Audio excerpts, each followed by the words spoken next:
আসসালামু আলাইকুম। দেশ ও দেশের বাইরে থেকে যারা আমার ভিডিও দেখছেন সকলকে আমার ভিডিওতে ওয়েলকাম জানাই। আজকে অনেক বেশি ফুচকা খেতে ইচ্ছা করছিল। একদম ফুচকা টকের মধ্যে ডুবিয়ে যেভাবে খায় না, ওই জিনিসটা খেতে খুব ইচ্ছে করছিল। সেই কারণে আজকে ফুচকা বানাতে চলে এসেছি। তো ফার্স্টেই দেখতে পাচ্ছেন আমি ফুচকার টকের প্রিপারেশনটা করছি। তো এখানে পানির মধ্যে নিয়ে নিলাম ঝালের গুঁড়া, এরপরে গোলমরিচের গুঁড়া নিয়ে নিয়েছি, এরপরে কিছু জিরার গুঁড়া, তারপরে লবণ, এরপরে এর মধ্যে দিয়ে দিব আরও কিছু শুকনো ঝালের গুঁড়া। এরপরে টকের মধ্যে দিয়ে দিচ্ছি চিনি। চিনি এখানে আমি 1 চামচ দেখিয়েছি, কিন্তু এখানে কিন্তু আমি 5-6 চামচ চিনি দিয়েছি। আর এরপরে এখানে তেঁতুল ভিজানো ছিল, খুবই অল্প তেঁতুল নিয়েছিলাম। এবং আজকে শুধুই আলুর ভর্তা দিয়ে করব। এর মধ্যে ডাল, ছোলা বা অন্যান্য জিনিস দিলে মজা লাগে, বাট আজকে আমরা আলু ভর্তা দিয়ে করছি। এরপরে এর মধ্যে দিয়ে দিচ্ছি যে ভিজিয়ে রাখা টকটা। এরপরে পুরো জিনিসটাকে খুব ভালোভাবে মিশালে অনেক সুন্দর একটা টক রেডি হয়ে যাবে।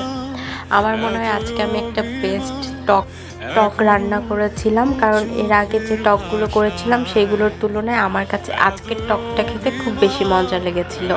তো আপনারাও চাইলে বাসায় থাকা বিভিন্ন মশলাপাতিতে এভাবে সুন্দর করে টক রেডি করে ফেলতে পারেন।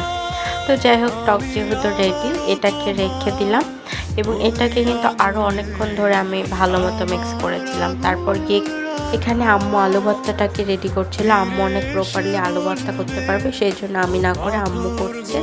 তো এখানে অনেক সুন্দর করে আলু ভর্তা, একদম যেভাবে ভর্তা করে আলু, লবণ, ঝাল, সরিষার তেল, আলু সব কিছু দিয়ে, পেঁয়াজ সব কিছু দিয়ে আলু ভর্তাটা প্রপারলি করা হয়েছে। এখান থেকে কিন্তু কিছু আলু ভর্তা আম্মু রাতে খাওয়ার জন্য উঠিয়ে রেখেছে, বাকিটা দিয়ে আমরা ফুচকা এনজয় করেছি। তো যাই হোক, এখানে প্রপারলি আলু ভর্তাটাকে করে নেওয়া হলো। করে নেওয়ার পরে এরপরে আমরা নেক্সট পার্টে চলে যাচ্ছি। নেক্সট পার্টে আমরা হচ্ছে ফুচকার যে জিনিসটা হয় সেটাকে ভেজে নিব। তো এখানে হচ্ছে বাজার থেকে কেনা ফুচকাটাই আজকে ভাজছি, বাট বাসায়ও কিন্তু খুব ইজিলি এই জিনিসটাকে করে নেওয়া যায়। নেক্সট কোনো ভিডিওতে হয়তো এটা শেয়ার করব। যাই হোক, বাজার থেকে এই ফুচকার খাপগুলোকে কি বলে, এটাকে ফুচকার যে কভারটা সেটাকে কিনে আনা হয়েছিল। অ্যান্ড হচ্ছে যে এই যে ফুচকাগুলোকে ফার্স্ট টাইম আমি ভাজছিলাম। ফার্স্ট টাইম ভাজতে গিয়ে মানে আমার ভালো হয়নি। এরপরে আম্মু এসে সুন্দর করে অনেকক্ষণ ধরে ফুচকাটাকে ভেজে নিল। তারপরে অনেকগুলো ফুচকা ভাজা হচ্ছে। এরপরে ফুচকা ভেজে নেওয়ার পরে আমরা ফুচকার পুরটা দিয়ে ফুল ফুচকাটাকে রেডি করে ফেলবো।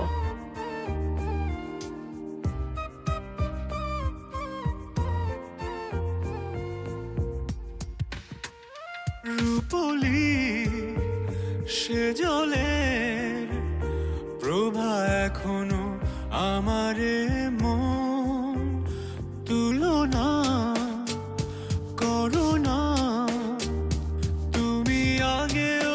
দেখুন, এখানে আলু ভর্তাটাকে করে রাখা হয়েছে এবং এইদিকে ফুচকার কভারটাও বানানো ডান, কিন্তু অনেকগুলো একটু ভালোভাবে হয়নি। কিছু কিছু খুব ভালোভাবে হয়েছে, আর যেগুলো ভালো মতো হয়নি সেগুলোকে পরে আমি ধরেন এমনি এমনি খেয়ে নিয়েছি, বা ওগুলোকেও ফুচকার পুর দিয়ে সুন্দর করে কিন্তু খাওয়া যায়। যেহেতু বাসায় খাওয়া, সো অত বেশি কিন্তু তাও যেটা হয় সেটা কিন্তু বাসায় কিন্তু পুরাটাই হেলদি, আর আমরা বাইরে যেটা খাই সেগুলো কিন্তু একদম হেলদি হয় না। পুরাটা হেলদি না আসলে বাসারগুলাও, বাট হচ্ছে মোটামুটি বাসায় যেটা আমরা খাই সেটা বাইরেরটার তুলনায় স্বাস্থ্যের পক্ষে ভালো, আমি এটাই বোঝাতে চাচ্ছি।